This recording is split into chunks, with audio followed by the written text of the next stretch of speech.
اعوذ باللہ من الشیطان اللعین الرجیم بسم اللہ الرحمن الرحیم الحمد للہ رب العالمین والصلاة والسلام علی اشرف الانبیاء والمرسلین سیدنا و نبینا و شفیع ذنوبنا و حبیب قلوبنا و طبیب نفوسنا ابی القاسم محمد وعلی اہل بیتہ الطیبین الطاہرین المعصومین اما بعد فقد قال النبی صلی اللہ علیہ وآلہ وسلم القرآن والحق مع علی وعلی مع القرآن والحق۔ سرکار نبی کریم حضرت محمد مصطفیٰ صلی اللہ علیہ وآلہ وسلم نے اپنے وسیع جانشین اور ہمارے آقا اور مولا سرکار مولا کائنات حضرت علی بن ابی طالب علیہ السلام کے سلسلے میں بہت سارے فضائل بیان کیے ہیں، بہت سارے خصوصیات کا ذکر کیا ہے۔ ان میں سے ایک یہ کہ قرآن اور حق علی کے ساتھ میں ہے اور علی قرآن اور حق کے ساتھ میں ہیں، لا یتفرقا، اور یہ دونوں ایک دوسرے سے جدا نہیں ہوں گے، حتی یردا علی الحوض، کب تک جدا نہیں ہوں گے، الگ الگ نہیں ہوں گے، یہاں تک کہ روز محشر ہمارے پاس حوض کوثر پر حاضر ہو جائیں، وہاں تک یعنی دنیا سے لے کے آخرت تک بالکل ساتھ میں، کوئی جدائی نہیں ہے۔ میں نے اس کلام کا انتخاب اس لیے کیا ہے کہ ان ایام میں جیسے سرکار مولا کائنات حضرت علی بن ابی طالب علیہ السلام کی یاد کے دنوں سے ہم منسوب کرتے ہیں اور ہے واقعاً، اور سرکار مولا کائنات کی یاد منائی جاتی ہے۔ ان دنوں میں ایک رخ سے گفتگو کرنا چاہوں گا، اور وہ رخ ایسا نہیں ہے کہ بہت تشنا ہو یا اس طرف گفتگو نہ کی گئی ہو، لیکن تھوڑی سی توجہ کی ضرورت ہے۔ کسی بھی شخصیت کو پہچاننے کے لیے اور جاننے کے لیے بہت سارے ذرائع ہوتے ہیں، ان ذرائع سے ان کو پہچانا جا سکتا ہے۔ گفتگو سے آدمی پہچانتا ہے، مثلاً کہ تا مرد سخن نہ گفت باشد عیب و ہنرش نہ ہفت باشد، جب تک آدمی بولتا نہیں اس کا عیب و ہنر چھپا ہوتا ہے، جب بولتا ہے تو پہچان لیا جاتا ہے کہ کتنے پانی میں ہے مثلاً۔ اسی طریقے سے انسان کے کردار سے، اس کا کردار کو دیکھ کر کے آدمی پہچانتا ہے، اس کے کردار کو دیکھا اچھائیاں ہیں تو کہیں بھی ذکر ہوگا تو آدمی کہے گا نہیں بھائی اچھا آدمی ہے، اچھا آدمی ہے۔ ہم نے کبھی ان کو برائیوں کی طرف رغبت میں نہیں دیکھا ہے، اچھا آدمی ہے مثلا۔ تو پہچاننے کے ذرائع میں سے ایک ذریعہ انسان کی تحریر بھی ہوتی ہے، اس کی تقریر، تحریر، گفتگو، یہ اس کا ذریعہ ہے۔ سرکار مولا کائنات حضرت علی بن ابی طالب علیہ السلام کے بے انتہا اقوال ہیں، اور ہمارے گھر میں نہج البلاغہ موجود ہوتی ہے۔ اگر آپ نہج البلاغہ میں کبھی موقع ملے تو پڑھیں، تو سرکار سید رضی علیہ الرحمہ نے نہج البلاغہ کے مقدمے میں جو باتیں لکھی ہیں ان میں سے ایک بات یہ ہے کہ میں چاہتا تھا کہ خصائص الائمہ پر کتاب لکھوں، یعنی معصومین علیہ السلام کی خصوصیات پر مشتمل باتیں جمع کروں کہ معصومین کی کیا کیا خصوصیات ہوتی ہیں، اور اس سے مقدمہ تک میں اس پر جو ہے پورا کام نہیں کر سکا، لیکن تسلسل ائمہ میں پہلے امام حضرت علی بن ابی طالب علیہ السلام سے متعلق ایک خصوصیت یعنی خصوصیت کلام جمع کی کہ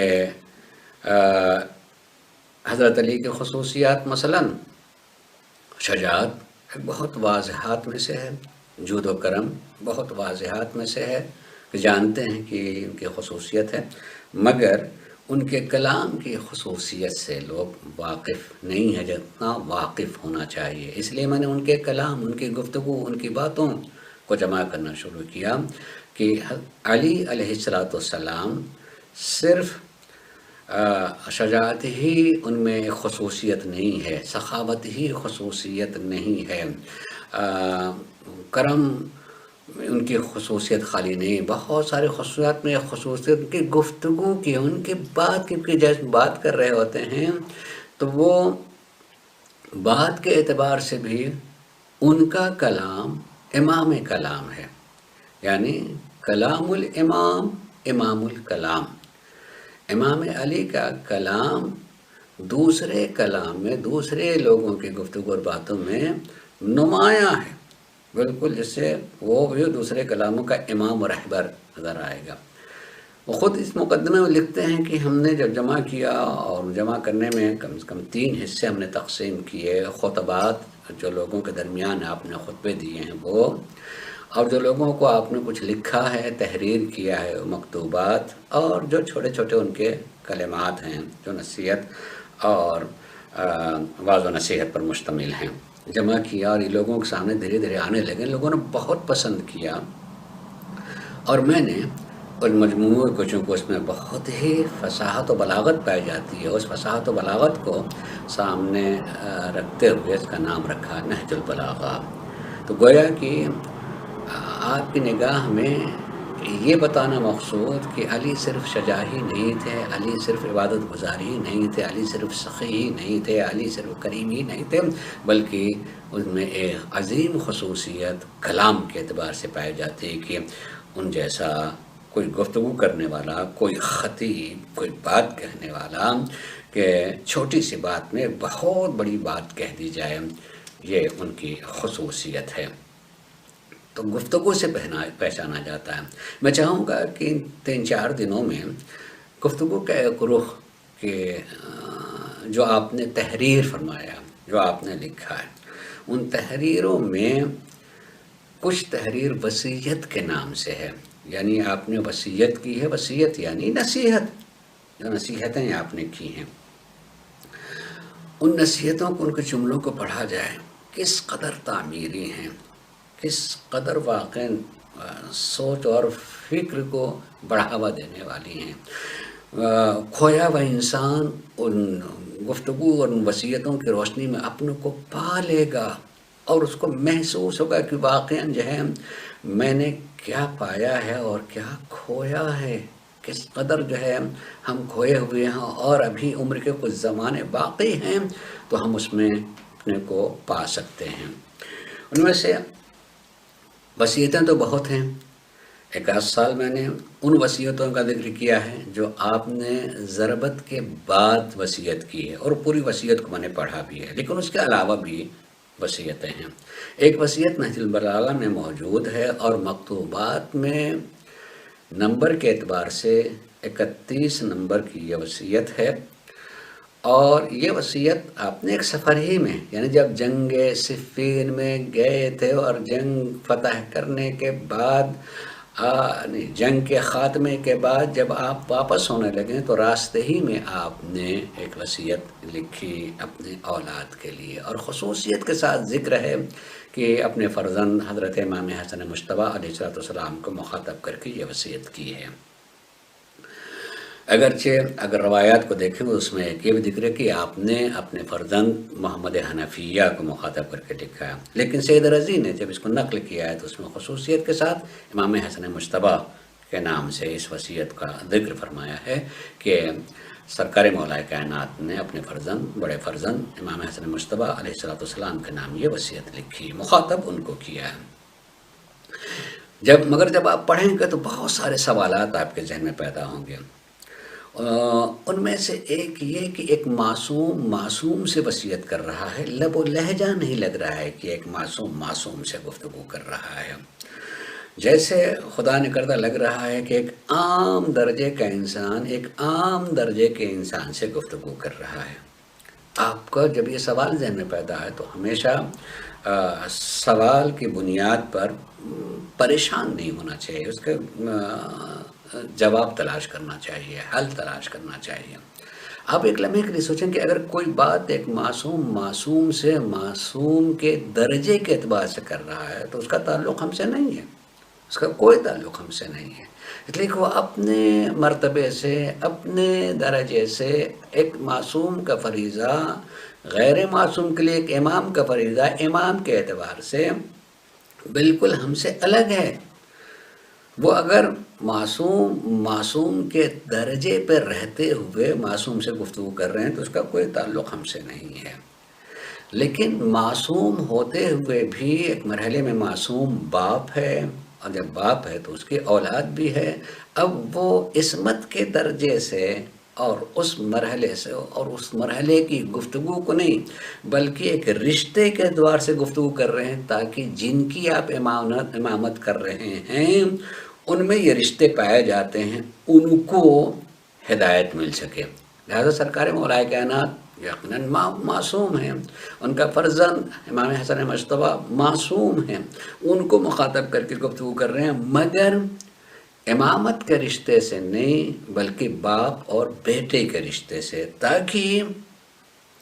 ساری کائنات کو اس رشتے سے اپنی ذمہ داریوں کا احساس ہو، یہ ہماری ذمہ داری کیا اور ہم نے اب تک کیا کیا اور کیا نہیں کیا ہے۔ لہٰذا سرکار مولا کائنات نے اپنے فرزند کو مخاطب کرتے ہوئے بہت ساری باتیں کی، اور یہ طویل آپ کے وصیتوں میں سب سے طویل یہ وصیت ہے، لہٰذا بہت زیادہ جملے کر کے جو ہم نہیں پڑھ سکتے ہیں، اس میں سے خصوصیت کے ساتھ جو ہے جو بہت اہم، مثلا میری پوری وصیت بہت اہم ہے، لیکن میں نے اپنے نگاہ میں جن کو بہت اہم سمجھا ہے اور بہت ضرورت سمجھی اس کو، ان جملوں کو انتخاب کرتے ہوئے کہ امام ارشاد فرماتے ہیں کہ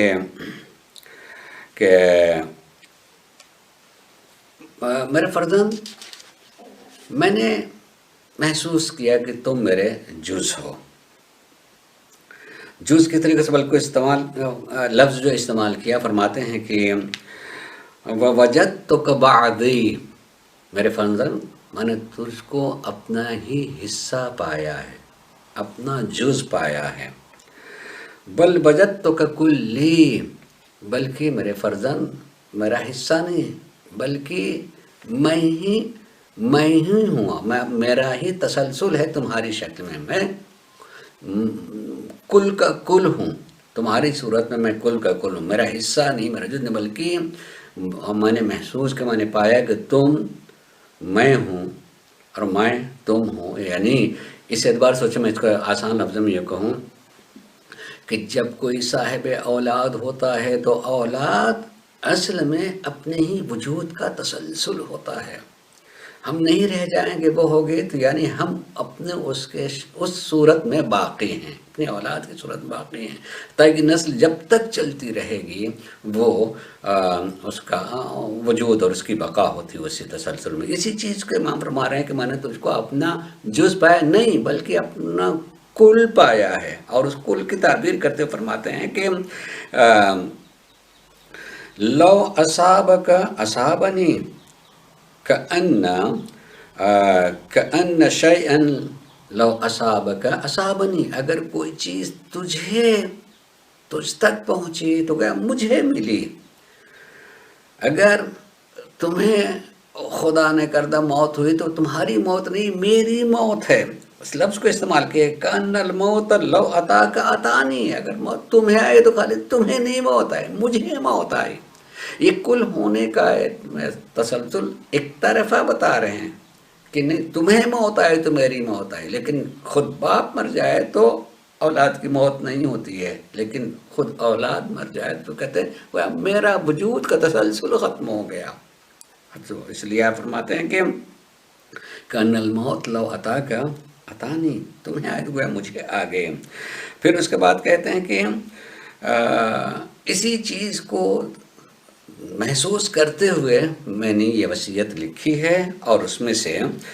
میری پہلی وصیت یہ ہے، یہ اہم ہے، اس پر غور کیجیے گا۔ وصیت کرتے فرمایا کہ فَإِنِّي أُوصِيكَ بِتَقْوَى اللَّهِ، میرے فرزند میں تم کو وصیت کر رہا ہوں تقوی الہی کا۔ مسلسل ہم اور آپ بولتے ہیں، سنتے ہیں تقوی الہی کو، کہ تقوی الہی متقی ہونا۔ تقوی یعنی کیا ہے؟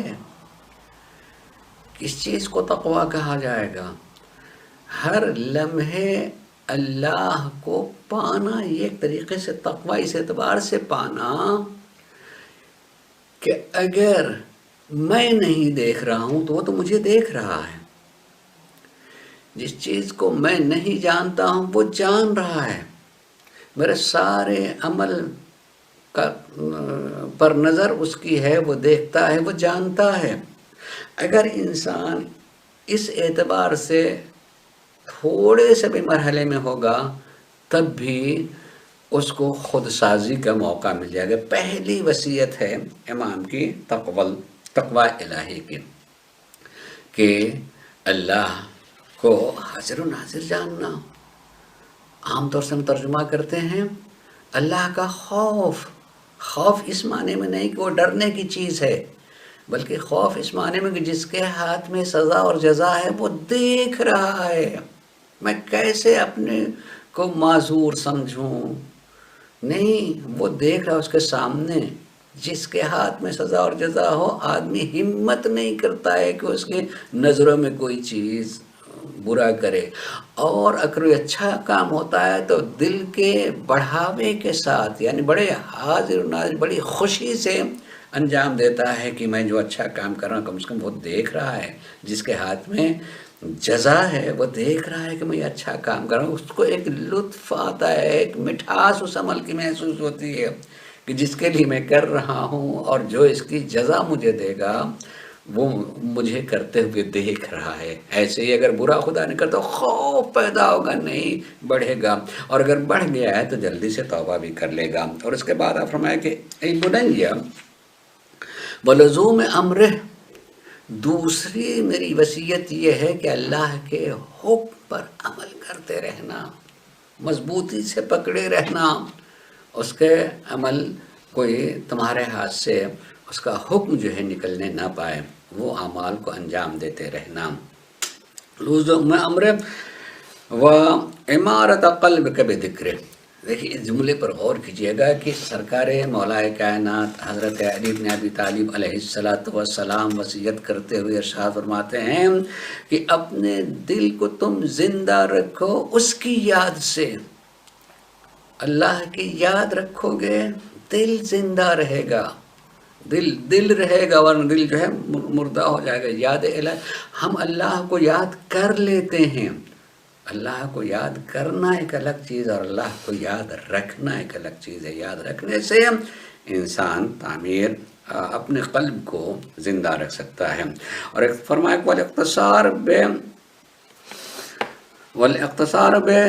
والاعتصام بحبلہ، اور اللہ تبارک و تعالیٰ کی رسی کو مضبوط پکڑے رہنا، ایسا نہ ہو کہ اس کی رسی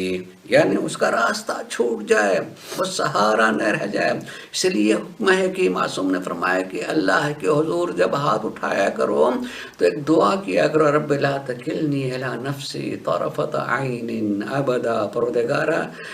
پلک جھپکنے کے برابر دیر کے لیے بھی تو مجھ کو میری ذات کے حوالے نہ کر دینا، بلکہ تیرا سہارا مسلسل رہنا چاہیے پروردگارا۔ پلک جھپکنے کی مدت کتنی کم ہوتی ہے، اتنی دیر کے لیے بھی ہم اللہ کے سہارے کے بغیر نہ رہنے پائیں۔ فرمایا کہ ایو سبب اوثق من سبب بینک و بین اللہ انت اخذت بہ، یہ بہترین وسیلہ ہے، اگر اس اللہ کی مضبوط رسی کے سہارے رہے تو یہی بہترین وسیلہ ہے۔ لیکن اس کے بعد آپ فرماتے ہیں کہ احیِ قلبک بالموعظہ، نصیحتوں سے اپنے دل کو زندہ رکھو،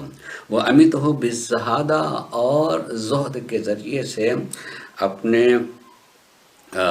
آرزوؤں کی موت جیسے جنگ کرو۔ زہد یہ نہیں ہوتا ہے کہ آدمی دنیا کی چیزوں کو ترک کر دے، چھوڑ دے، بلکہ زہد اس بات ہے کہ یہ زہد میرے مال و ملکیت ہے، میرے ہاتھ کی میل ہے، آج ہے کل چلا جائے گا۔ کل نہیں تھا آج آ گیا ہے، لہٰذا یہ جو مال دولت ہمارے پاس ہے اس کے ذریعے سے ہم آخرت کو حاصل کر سکیں۔ اور اس کے بعد آپ فرماتے ہیں کہ قب بالیقین، اپنے دل کو مضبوط کرو یقین کے ذریعے سے، یعنی انسان کا قلب مضبوط ہوگا، یقین، آخرت کا یقین، موت کا یقین، مر جانے کے بعد اعمال کے سزا اور جزا کا یقین، جب ساری چیزیں یقین ہوگی تو انسان اچھا کر کے مضبوط ہوگا کہ میں بے سہارا نہیں ہوں، بلکہ میرے اعمال جو ہیں ساتھ میں پہنچتے چلے جا رہے ہیں، ساتھ میں ہیں عزیزوں۔ یہ ساری چیزوں کے ساتھ ساتھ ایک عملی زندگی میں بھی انسان بہت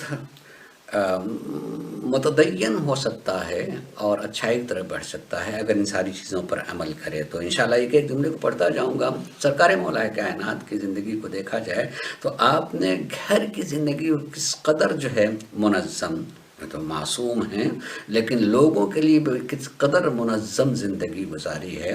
کہ بچے بڑے ہو جاتے ہیں تو بڑے ہو جانے کے بعد اپنے گھر کے ہو گئے تو گھر کے ہو جانے کے بعد ان سے رابطہ، ان کو بتانا رکھنا، اور بچوں کا بھی اپنے ماں باپ سے رابطے میں رہنا۔ عبادت ہمیشہ یہی نہیں ہے کہ اللہ کے حضور بیٹھ کر کے عبادت کی جائے اور قرآن پڑھا جائے، بلکہ رشتوں کے حقوق کو ادا کرنا بھی بہترین عبادت ہوتی ہے۔ ہم اور آپ اس دن میں جو بیٹھے ہیں، آج 18 رمضان شب ضربت ہے، آپ کے ذہنوں میں ہوگا کہ سرکار مولا کائنات حضرت علی بن ابی طالب علیہ السلام آج کے دن اپنی چھوٹی بیٹی حضرت ام کلثوم کے گھر مہمان ہیں۔ بیٹی نے باپ کو افطار پر بلا رکھا ہے اور باپ اپنی بیٹی کے گھر میں ہیں۔ ایک لمحے کے لیے سوچیں، جن اولاد کو امام نے پال کر کے بڑا کیا ہے، اولاد کو پتہ ہے کہ بابا کیا کھاتے ہیں، بابا کو پسند کیا ہے، بابا کتنی چیزوں کو سامنے رکھتے ہیں اور ان کے دسترخوان پر کتنی چیزیں ہونی چاہیے۔ جناب حضرت ام کلثوم نے اپنے بابا کے لیے دسترخوان پر روٹی بھی رکھ دی، نمک بھی رکھ دیا، دودھ کا ایک ظرف بھی رکھ دیا افطار کے لیے۔ جیسے ہی سرکار مولا کائنات بیٹھے ہیں اور 2 سے زیادہ چیز دیکھ کر کے ایک مرتبہ تصور کریں کہ سر اٹھایا ہوگا، بیٹی کیا تم نہیں جانتی ہو کہ علی تمہارے باپ کتنی غذا دسترخوان پر رکھتے ہیں، ان میں سے ایک اٹھا لو، ان میں سے ایک اٹھا لو، صرف 2 چیزیں رہنے دو۔ جیسے ہی یہ بات کہی، بیٹی نے جلدی بڑھ کر کے نمک چاہا کہ وہ اٹھا لیں۔ سرکار مولا کائنات نے کہا کہ نہیں بیٹی، نمک نہیں، یہ دودھ کا جو ظرف ہے اور برتن ہے اس کو اٹھا لو۔ چونکہ بیٹی نے تھی، بلایا تھا، چاہتے تھے کہ آج بابا کو ہم کچھ چیز پیش کر دیں، لہذا اس میں سے جو عام طور سے کم تر کہی جاتے ہیں نمک، اس کو اٹھا لیا کہ بابا آج تو جو ہے میرے گھر میں مہمان ہوئے ہیں تو کم سے کم دودھ استعمال کر لیں، لیکن امام نے اس کو اٹھوا دیا، نہیں بیٹی اس کو تم اٹھا لو۔ عزیزو، یہ خالی اپنا دکھاوا نہیں ہے بلکہ اس وقت امام ہیں، اور امام ہوتے ہوئے یہ خیال کہ نہ جانے میرے اس حکومت کے دائرے میں جتنے لوگ رہنے جانے کتنے ایسے ہوں گے جنہیں شاید نمک بھی میسر نہ ہو، علی اتنا ہی اپنا استعمال کر سکتے ہیں کہ کوئی اس سے کم جو ہے استعمال نہ کر رہا ہو۔ یہ ایک درس ہے، ایک سبق ہے، ایک سبق ہے عزیزوں۔ یقیناً جب بیٹی دودھ کو اٹھا رہی ہوگی تو دل میں خوشی تو قطعاً نہیں محسوس کر سکتی ہوں گے، بلکہ میں کہہ سکتا ہوں شاید آنکھوں میں آنسو آ گئے، باپ کا حکم اٹھا دیا۔ بیٹیاں باپ کو بہت چاہتی ہیں، بہت روتی ہیں عزیزو۔ میں جلدی سے اتنی ہی بات کہوں گا کہ یہ علی کی بیٹی تھی، چاہنے والی تھی۔ اگر آپ اسلام میں دیکھیں تو 2-3 بیٹیاں آپ کو دکھائی دیں گی، کس قدر چاہنے والے میں سے تھی۔ انہی میں سے ایک جناب زینب کبریٰ ہیں، باپ کو کس قدر چاہنے والی، کس قدر چاہنے والی، اور باپ بھی بیٹی کو کتنا چاہنے والا کہ میں نے روایت میں دیکھا ہے کہ جب کبھی جو ہے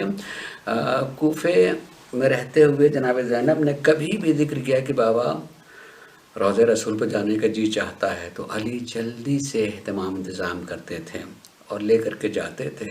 اور خود جاتے تھے اور خود لے کے روضہ رسول میں جایا کرتے تھے۔ وہ بیٹی کو اتنا چاہنے والے، لیکن اسی بیٹی کو آپ معلوم ہے ضربت کے بعد جب گھر میں آئے ہیں سرکار مولائے کائنات، تو جناب زینب آ کر کے بابا کے پاس میں بیٹھی ہیں اور بیٹھ کر کے آپ کے سینے پہ ہاتھ رکھا روتی جا رہے ہیں، بابا اب آپ کے بعد کون سہارا ہوگا، کون ہمارا سہارا ہوگا۔ لیکن اسی لمحے جو ہے جناب زینب محسوس کیا کہ بابا میرے بازو کو پکڑے ہوئے ہیں، بازو کو پکڑے ہوئے ہیں۔ ان باتوں کو سنا اور روئے اور بہت گریہ کیا اور ہاتھ کو چوما بھی، بازو کو چوما۔ اس وقت زینب نے پوچھا تھا کہ بابا آپ یہ کیا کر رہے ہیں؟ بیٹا میری نگاہوں میں ہے کہ انہی ہاتھوں میں رسن باندھی جائے گی۔ امام کو ام کلثوم نے مہمان بلایا تھا، مہمان بلا کر کے آپ نے افطار کرایا، رات بھر امام جاگتے رہے ہیں، عبادت کرتے رہے ہیں، اور جب چلنے لگے ہیں صبح کا وقت ہوا اذان کا تو گھر سے نکلنے لگے ہیں، رو رہے ہیں، گریہ کر رہے ہیں چلتے ہوئے۔ ایک مرتبہ جب آپ دروازے سے قریب آتے ہیں دیکھتے ہیں گھر میں جو مرغابیاں پلی ہوئی تھیں وہ بھی پھڑپھڑانے لگی ہیں۔ ایک مرتبہ امام نے ایک جملہ کہہ دیا کہ یہ ماتم کر رہے ہیں۔ جناب ام کلثوم جو فریاد بابا کیوں ایسا بول رہے ہیں؟ تو امام نے ایک وصیت کی کہ جب تک تم ان کی خدمت کر سکتی ہو، ان کو کھانا پانی دے سکتی ہو، رکھنا نہیں کر سکتی تو انہیں آزاد کر دینا۔ میرے مولا، میرے آقا، آج آپ پرندوں کے بارے میں اتنی بات کر رہے ہیں کہ اگر تم ان کی خدمت نہیں کر سکتی آزاد کر دینا، لیکن یہی آپ کی بیٹیاں کربلا کے بعد ہاتھوں میں رسن ہوں گی اور انہیں ایک جگہ سے دوسری جگہ لے جایا جا رہا ہوگا۔ واہ مصیبتا و ناصرا الا لعنۃ اللہ علی قوم الظالمین سیعلم الذین ظلموا یوم القلب ینقلبون۔